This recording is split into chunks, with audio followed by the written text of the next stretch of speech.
भाजपा का डीएनए ही किसान विरोधी है और उसके लिए मैं केवल और केवल आपके समक्ष 4 बातें रखूंगा। बीजेपी सरकार ने खेती का बजट ही काट दिया और जो दिया वो खेती पर खर्च नहीं किया। साल 2020-21 में देश के कुल बजट के प्रतिशत में कृषि का बजट था 4.41%। The agriculture budget was 4.41% of the total budget in the year 2020-21. साल 2023-24 में खेती का बजट कुल बजट के प्रतिशत का 2.57% रह गया है। That means about 50% less. पिछले 4 साल में मोदी सरकार ने कृषि विभाग के बजट का 80,000 करोड़ खर्च ही नहीं किया, भूल गए और फिर सरेंडर कर दिया। This is a shocking fact that is available now in public domain. In last 4 years, Modi government forgot to spend 80,000 crore rupees of the agricultural budget. And I'm giving you figures, they are right here. 2019-20 में 34,518 करोड़ रुपया budget का खर्च नहीं किया, surrender कर दिया। 2020-21 में agriculture budget का 23,825 करोड़ सरेंडर कर दिया। 2021-22 में 429 करोड़ सरेंडर कर दिया और 2022-23 में 19,762 करोड़ सरेंडर कर दिया। Why even have an agriculture budget if you are never going to spend that money? If this is not betrayal with 62 crore farmers of India, what is? किसान सम्मान निधि में से अब 2 करोड़ किसानों का नाम ही काट दिया।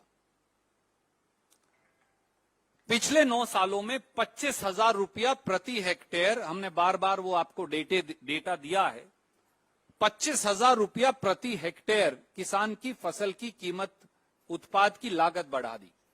बाद में कहा 6,000 रुपया देंगे प्रति किसान, नॉट प्रति हेक्टेयर। अप्रैल जुलाई 2022 में 11वीं किश्त दी किसान सम्मान निधि की, उसमें थे 10,45,59,000 किसान। 12वीं किश्त दी अगस्त नवंबर 2022 में, उसमें किसानों की संख्या कम होकर हो गई 8,42,14,000। यानी 11वीं और 12वीं किश्त के बीच में 2,03,45,000 किसान ही खत्म हो गए।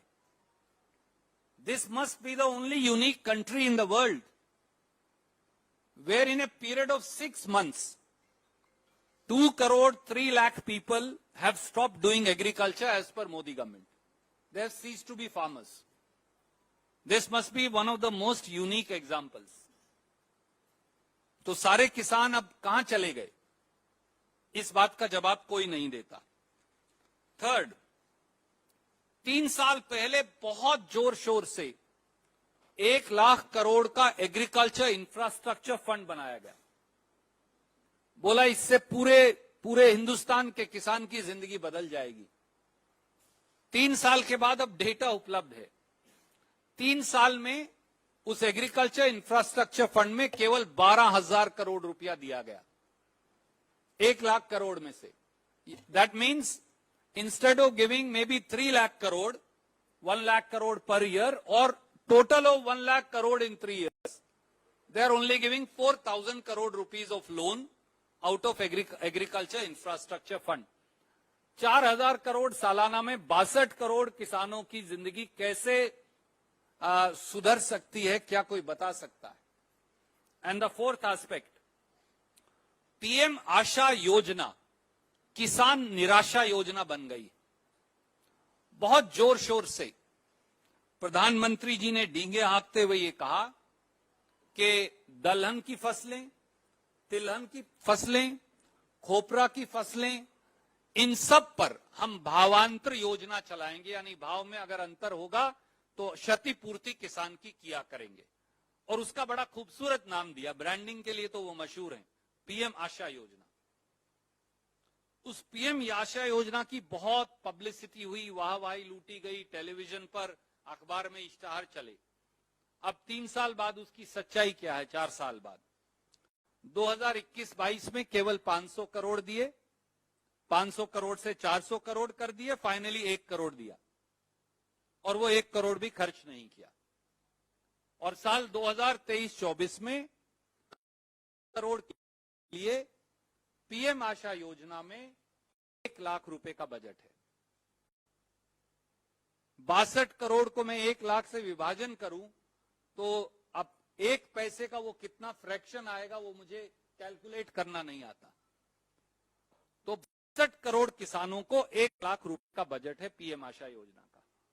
शायद इसी वजह से एनएसएसओ की रिपोर्ट जो भारत सरकार ने दी वो एक औसत प्रतिदिन आय 27 रुपया प्रतिदिन है और उस पर 74,000 रुपए का कर्ज है।